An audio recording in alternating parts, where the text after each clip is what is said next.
La salsa verde o de tomatillo es una parte esencial de la gastronomía mexicana y se utiliza como acompañamiento para una ampliedad de platillos, desde tacos, enchiladas, carnes asadas, mariscos. Y este color verde y brillante, todos los ingredientes naturales convierten esta salsa en una opción popular y versátil en la cocina mexicana.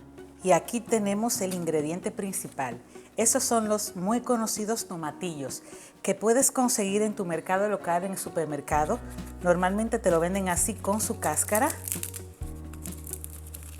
que solamente vas a remover y lo vamos a lavar todos muy bien.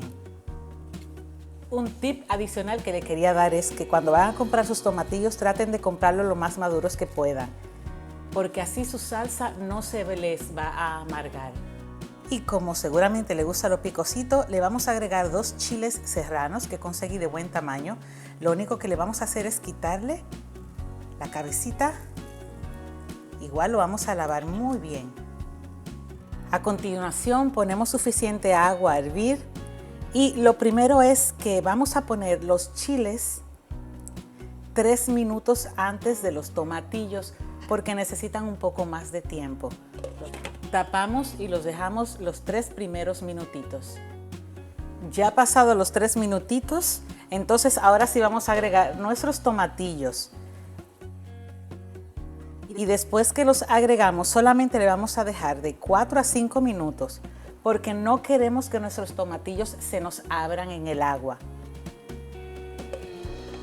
Muy bien, ya pasaron 5 minutos y miren qué hermoso color agarraron nuestros tomatillos y los chiles.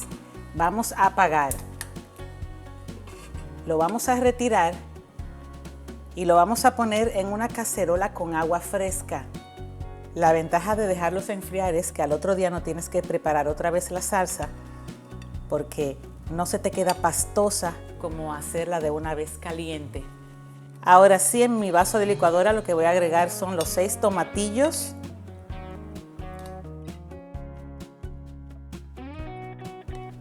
los 2 chiles,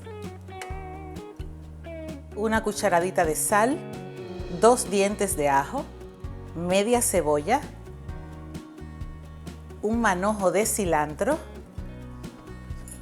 y mi toque favorito para esta salsa es medio aguacate hash.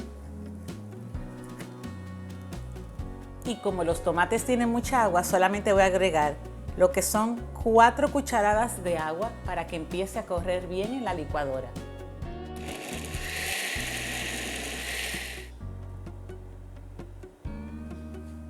Y esta es la consistencia que me fascina. No está muy líquida, simplemente gratificante. Miren qué hermosa quedó nuestra salsa. Yo finalizo esta deliciosa salsita agregando uno de los ingredientes que más me gustan. Vamos a agregar el aguacate aquí. Movemos. Mi última recomendación es que para el que no le guste el chile o la salsa muy picosa, agregue la mitad de los chiles o simplemente exonérelo de su salsa.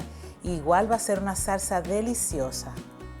Úsala siempre con tus alimentos favoritos, en tus tacos o simplemente con tus totopos. Y ahí la tienes, tu propia salsa casera verde mexicana. Espero que disfrutes cada cucharada de esta deliciosa y picante aventura verde. Te invito a que compartas esta deliciosa salsa con amigos y familiares para que los lleves en un viaje culinario a México.